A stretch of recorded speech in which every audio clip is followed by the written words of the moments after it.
Perkenalkan, nama saya Mahita Chandra dengan NIM 22055200039. Saya dari program studi akuntansi Universitas Tikubang, Semarang. Di sini saya mengambil judul Analisis Pola Konsumsi Data Pelanggan Telekomunikasi berbasis Random Forest dan Decision Tree. Nah, sebelumnya untuk prolognya sendiri, yaitu di mana dengan pesatnya perkembangan industri telekomunikasi, penyedia layanan itu cenderung lebih condong ke arah perluasan basis pelanggan. Nah, untuk apa sih? Untuk memenuhi kebutuhan bertahan hidup dalam lingkungan yang kompetitif. Kemudian untuk mempertahankan pelanggan yang sudah ada dan menjadi tantangan yang besar. Dinyatakan dalam apa? Dinyatakan dalam biaya itu untuk memperoleh pelanggan baru yang jauh lebih besar daripada biaya untuk mempertahankan pelanggan yang sudah ada. Oleh karena itu, sangat penting bagi industri telekomunikasi untuk menggunakan analisis tingkat lanjut guna memahami perilaku konsumen dan pada gilirannya memprediksi hubungan pelanggan, apakah mereka akan meninggalkan perusahaan atau tidak. Nah, di sini kontennya yaitu di mana data-data ini berisi informasi tingkat pelanggan untuk perusahaan telekomunikasi, yang di mana berbagai atribut itu terkait dengan layanan yang digunakan dan dicatat untuk setiap pelanggan. Yang pertama yaitu kita memuat dataset di mana di sini dimasukkan untuk codingnya import OS for dir name itu untuk melihat nama file dan jalurnya itu secara pasti. Saat kita masukkan coding ini, rumus ini, maka akan didapatkan output yaitu Telekom churn atau Telekom underscore churn CSV. Kemudian, untuk menampilkan dataset, kita menggunakan coding df sama dengan pdret CSV. Nah, dari data yang sebelumnya, itu kita baca menggunakan import pandas ini. Jadi ini datanya. Nah, setelah itu kita itu membersihkan data dulu. Nah, untuk membersihkan data itu kita menggunakan data cleaning di mana itu melihat tipe data setiap kolom dan mengetahui apakah ada nilai kosong atau yang biasa disebut nol. Di sini kita lihat di sini tidak ada nol dan di sini keterangannya adalah non nol dari output df info dan df is null. Nah, penjelasannya sendiri yaitu semua kolom ini memiliki 333 dan nilai non-null itu tidak ada yang hilang. Yang dimana artinya tidak ada missing value yang perlu dibersihkan. Lalu selanjutnya, setelah kita cek missing value, kita cek duplikat apakah ada duplikasi menggunakan rumus df duplicated. Nah, di sini pada data ini tidak ada hasil duplikat data. Lalu selanjutnya kita cek outlier menggunakan df cast serve call. Di sini hasilnya tidak ada nilai negatif, dan nilai-nilai dalam kolom ini valid, yang dimana jumlah panggilan layanan pelanggan itu tidak mungkin negatif. Setelah kita data cleaning, kita lakukan feature engineering, di mana feature engineering ini yaitu ada 3 kategori tingkatan, yang bisa disebut usage level, yaitu yang pertama low, penggunaan rendah, yang kedua medium, penggunaan sedang, dan yang ketiga yaitu high, penggunaan tinggi. Di sini saya tampilkan untuk rumusnya. If usage sama dengan 0, returnnya itu non. Sedangkan elif usage kurang dari 1 itu returnnya low, dan elif usage kurang dari 3 itu returnnya medium, dan else itu returnnya high. Nah, lalu setelah di run, hasilnya seperti ini. Di mana 2,7 itu kurang dari 3 yaitu medium, dan 3,7 itu lebih dari 3 kategorinya high. Lalu data kedua, ketiga, dan keempat itu kurang dari 1 kategorinya non. Setelah mendapatkan kategori tersebut, kita visualisasi data. Pada visualisasi data ini, kita menggunakan rumus import pandas, yang dimana kita masukkan data usage dan juga usage kategori. Datanya yaitu 2,7 dengan kategori medium, 3,7 dengan kategori high, lalu yang ketiga data selanjutnya itu 0 dengan kategori non. Nah, setelah kita run, itu untuk hasilnya yaitu rata-rata data usage per kategori seperti ini. Nah, di mana pengguna dengan kategori high itu mungkin menggunakan layanan dengan intensitas tinggi. Ini di 3,7 itu misalnya streaming video atau unduhan yang besar ya. Lalu untuk penggunaan kategori medium itu kemungkinan menggunakan data secara reguler tapi tidak sebanyak penggunaan high yang di 2,7 ini yang berwarna biru.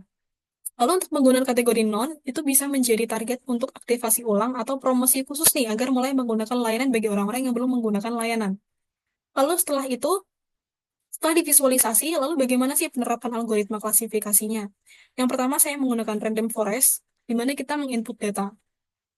Nah, di sini karena data yang dari awal tadi itu hanya 5, itu terlalu kecil sehingga susah untuk di dataset. Saya menambahkan data yang pertama itu 3,5 dengan kategori high, 2,9 dengan kategori medium, 0 dengan kategori non, dan 2,5 dengan kategori medium. Setelah input data, kita masukkan ke encode label dengan rumus seperti ini. Lalu setelah itu kita uh, fitur Lalu kita fitur dan labelkan, di mana X itu adalah data usage, dan Y itu adalah kategori encode. Lalu setelah itu kita split data dengan t-size 0,5, dikarenakan pada saat saya t-size dengan 0,2 itu tidak mencakup semua kelas data, yang di mana ada 3 kelas, yaitu high, medium, dan non. Lalu untuk rumus codingnya sendiri seperti ini, X-train, X-test, Y-train, Y-test, sama dengan train test split. Nah, di sini jangan lupa test size-nya itu 0,5 dan random state-nya itu 42. Lalu stratify sama dengan Y. Setelah kita split data, kita latih random forest tersebut menggunakan rumus sebagai berikut. Setelah di run, saya mendapatkan uh, rumus seperti ini, random forest classifier, dalam kurung random underscore state sama dengan 42. Nah, kita prediksikan nih menggunakan rumus YPRED sama dengan RF predict X-test. Lalu setelah itu, setelah mendapatkan rumus prediksi, kita evaluasi menggunakan rumus ini, dan setelah di run saya mendapat hasil yang seperti tampil pada gambar ini dengan tingkat akurasi 0,8 atau 80%. Lalu yang kedua saya mencoba menggunakan decision tree, di mana kita input data, di sini sama datanya saya tambahkan seperti yang sebelumnya. Lalu selanjutnya kita encode label, dan kita masukkan fitur dan labelnya, X-nya data usage, dan Y-nya itu adalah usage kategori encode. Lalu split data dengan t-size-nya sama 0,5, yang dimana jika 0,2 itu tidak mencakup semua kelas data. Lalu kita latih model decision tree ini, dan saya mendapatkan uh, hasilnya decision tree classifier-nya random underscore state sama dengan 42. Lalu kita prediksikan dengan rumus YPRED. Setelah itu kita evaluasi menggunakan decision tree classifier. Ini untuk mengukur tingkat akurasi, dan di sini tingkat akurasinya 0,8% atau 80%.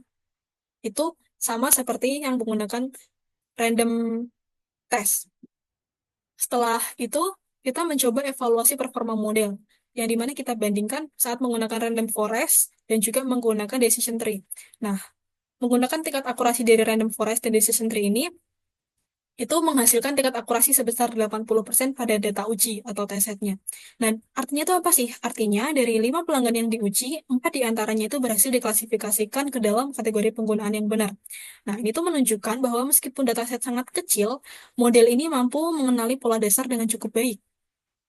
Ini, sini yang menggunakan random forest 0,8 dan yang menggunakan decision tree akurasinya 0,8. Lalu kita interpretasikan hasilnya menggunakan visualisasi sebagai berikut. Ini hasil visualisasinya yaitu, nah, kumpulan data ini nih berisi informasi tingkat penggunaan layanan pelanggan pada sebuah perusahaan telekomunikasi, yang dimana salah satu atribut utama yang digunakan adalah data usage, yaitu jumlah data dalam gigabyte yang digunakan oleh masing-masing pelanggan. Nah, data ini diklasifikasikan ke dalam 3 kategori, non, medium, dan high, yang dimana mencerminkan tingkat konsumsi data pelanggan. Kemudian, untuk menganalisis pola konsumsi ini, saya menggunakan model klasifikasi random forest dan decision tree, yang dimana sangat cocok untuk memberikan interpretasi yang mudah dipahami secara visual. Nah, dari visualisasi pohon keputusan ini, terdapat beberapa wawasan penting. Yang pertama itu disebutnya cabang pertama atau root node, itu menunjukkan bahwa data usage itu kurang dari 1,35. Ini root node-nya. Nah, itu di mana menjadi titik pemisah utama. pelanggan dengan penggunaan data rendah ini cenderung masuk dalam kategori non.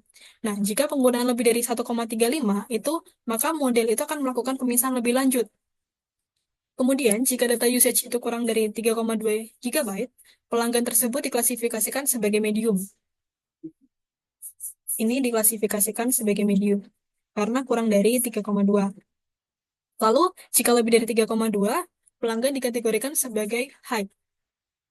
Yang ini dikategorikan sebagai high karena lebih dari 3,2. Nah, setiap simpul dalam pohon itu menggambarkan jumlah sampel dan distribusi kelas di dalamnya. Misalnya, simpul dengan gini sama dengan 0 menunjukkan bahwa semua sampel di simpul tersebut berasal dari satu kategori yang sama. Nah, ini tuh menunjukkan prediksi yang sangat pasti. Sekian penjelasan dari saya. Terima kasih.